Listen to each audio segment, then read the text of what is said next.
Yesterday, Republican Senator Thom Tillis sat down with my colleague Jake to talk about his decision to not seek re-election, and this came after President Trump had said he was going to essentially primary him after his vote against the tax and spending bill. As part of their conversation, Jake asked the senator what he thinks or says to those who accuse him of being a rhino, which is something you have been called in the past. Let me play Thom Tillis's response.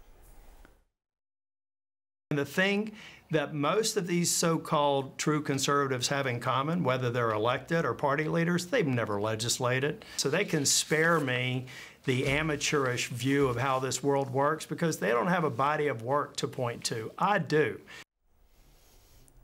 You have talked about, the way you wrote it, an existential identity crisis now grips the American right. And I saw that and I was thinking of our conversation. I was wondering, when President Trump leaves office, when the Trump era, if you will, ends, do you think that populism, that MAGA element that accuses you, a conservative, of being a rhino, do you think that ends as well? Well, I think President Trump, as president should, has changed aspects of the agenda of the Republican Party. But I don't think he's changed the Republican Party. You know, I've been traveling around this country over the last 4 years, speaking with everyday Americans and on everything from book tours to my own campaign for president. And you know, what I've heard again and again is the deep commitment that Republican voters have to a strong national defense, American leadership in the world, fiscal responsibility, pro-growth policies, the right to life and traditional values.